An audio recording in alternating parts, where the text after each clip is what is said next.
Assalamualaikum warahmatullahi wabarakatuh. Kali ini kita akan memateri kita tentang teks anekdot yang akan kita pelajari pada semester ganjil. Kompetensi dasar dan indikator pencapaian 3.5 mengevaluasi teks anekdot dari aspek makna tersirat. Indikator mengevaluasi pokok-pokok isi tersirat dalam teks anekdot. Yang kedua, mengevaluasi teks anekdot dari aspek makna yang tersirat dalam anekdot. Tujuan pembelajaran kita kali ini adalah setelah mempelajari teks anekdot, peserta didik dapat mengevaluasi pokok-pokok isi tersirat dalam teks anekdot yang dibaca. Setelah mengevaluasi pokok-pokok isi, peserta didik diharapkan mampu mengevaluasi kembali teks anekdot dari aspek makna yang tersirat dalam anekdot. Apakah cerita lucu adalah anekdot? Mari kita lihat materi berikut ini. Dalam anekdot, kita akan mempelajari tentang pengertian anekdot, ciri-ciri teks anekdot, struktur teks anekdot, dan mengkritisi teks anekdot dari aspek makna tersirat. Yang pertama sekali, pengertian anekdot. Anekdot ialah cerita singkat yang menarik karena lucu dan mengesankan, biasanya mengenai orang penting atau terkenal dan berdasarkan kejadian yang sebenarnya. Anekdot dapat merupakan cerita rekaan yang tidak harus didasarkan pada kenyataan yang terjadi di masyarakat. Yang kedua, ciri-ciri teks anekdot. Ciri-ciri yang pertama, berupa teks cerita. Sindiran, mengandung unsur lucu atau komedi, kemudian menarik, singkat, nyata, partisipan, dan kritik. Struktur teks anekdot. Yang pertama ada abstraksi. Bagian awal paragraf yang berfungsi memberi gambaran tentang isi teks. Biasanya bagian ini menunjukkan hal unik yang akan ada di dalam teks. Yang kedua, orientasi. Bagian yang menunjukkan awal kejadian, cerita, atau latar belakang bagaimana peristiwa terjadi. Biasanya penulis bercerita tentang detail di bagian ini. Yang ketiga, krisis.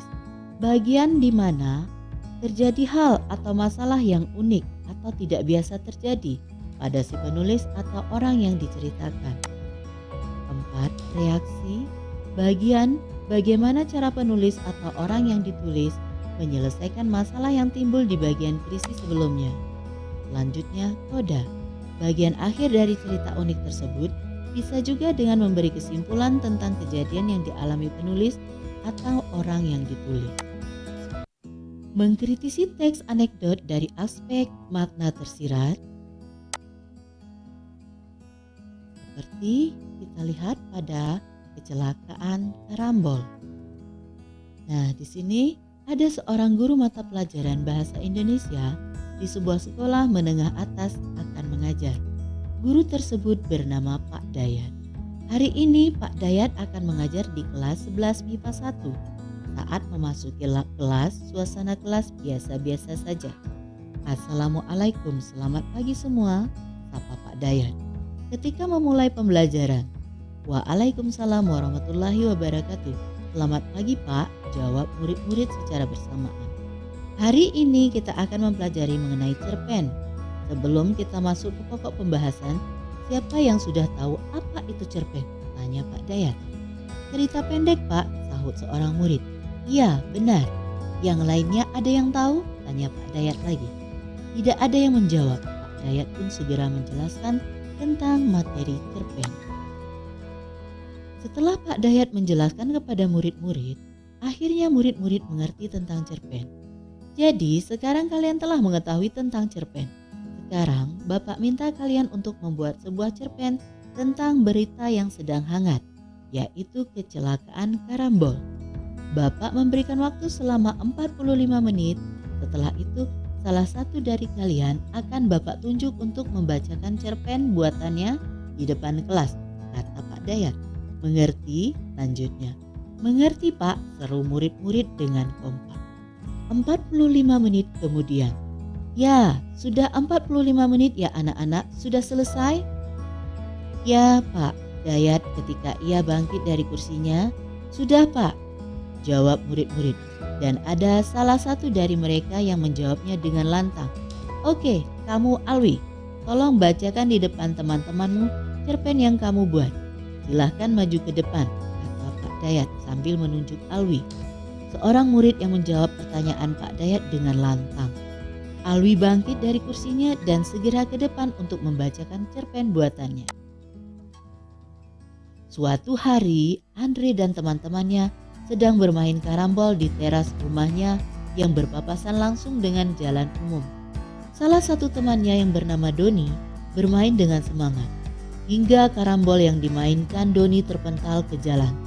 Lalu Doni meminta tolong kepada Andre untuk mengambilnya. Saat Andre mengambil karambol tersebut, sebuah motor melintas dengan kecepatan yang lumayan tinggi, hingga akhirnya Andre tertabrak. Doni dan teman-teman Andre yang lain segera menghampiri Andre yang sudah pingsan. Doni sangat menyesal dan Andre segera dilarikan ke rumah sakit, cerita Alwi. Seluruh murid di kelas tertawa karena cerpen Alwi tersebut, sedangkan Pak Dayat hanya menggeleng-gelengkan kepala. Alwi terdiam dan bingung karena teman-temannya tertawa. Alwi, apakah kamu tidak menonton atau membaca berita? Tanya Pak Dayat. Tidak Pak, jawab Alwi. Lalu tidakkah kamu tahu apa kecelakaan karambol itu? Tanya Pak Dayat lagi dan Alwi kembali menjawab tidak. Anak-anak, tolong jelaskan kecelakaan karambol. Acungkan tangan, sahut Pak Dayat. Seorang murid mengacungkan tangannya dan menjelaskan tentang kecelakaan karambol. Kecelakaan karambol adalah kecelakaan yang menggunakan kata kiasan karena terjadinya kecelakaan tersebut sangat kacau, jelasnya. Mengerti Alwi? Tanya Pak Dayat. Mengerti Pak, kata Alwi. Baiklah, silakan kembali ke kursi kamu, lanjut Pak Dawat. Alwi kembali ke kursi dan suasana kelas yang awalnya penuh tawa sekarang sudah kembali tenang.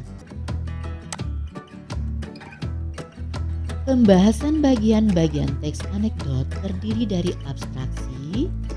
Pada teks sebelumnya, seorang guru mata pelajaran bahasa Indonesia di sebuah sekolah menengah atas akan mengajar yang terdapat pada paragraf pertama. Orientasi.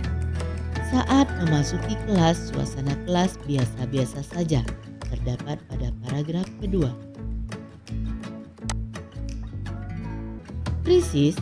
Alwi seorang murid yang salah paham atas pengertian kecelakaan karambol terdapat pada paragraf kelima. Reaksi. Seluruh murid di kelas tertawa karena cerpen Alwi tersebut, sedangkan Pak Dayat hanya menggeleng-gelengkan kepala, terdapat pada paragraf 6. Dan yang terakhir koda, Alwi kembali ke kursinya dan suasana kelas yang awalnya penuh dengan tawa sekarang sudah kembali tenang, terdapat pada paragraf 8. Dan untuk selanjutnya, setelah kalian mempelajari bahan ajar mengenai isi dan struktur teks anekdot, bentuklah kelompok yang terdiri dari 5-6 orang. Diskusikanlah dengan teman sekelompokmu mengenai isi dan struktur teks anekdot dan jawablah pertanyaan atau tugas yang ada pada lembar kerja. Setelah berdiskusi, kalian dapat menyampaikan pendapat secara bergantian dengan presentasi hasil kerja di depan kelas. Setiap kelompok menanggapi hasil presentasi kelompok lain. Untuk tugas, silahkan cermati lembar kerja yang sudah ada dan kerjakanlah sesuai dengan petunjuk di atas. Kemudian, tuangkanlah hasil kerjamu dalam bentuk tabel yang sudah ada dalam lembar kerja. Selamat bekerja. Terima kasih. Assalamualaikum warahmatullahi wabarakatuh.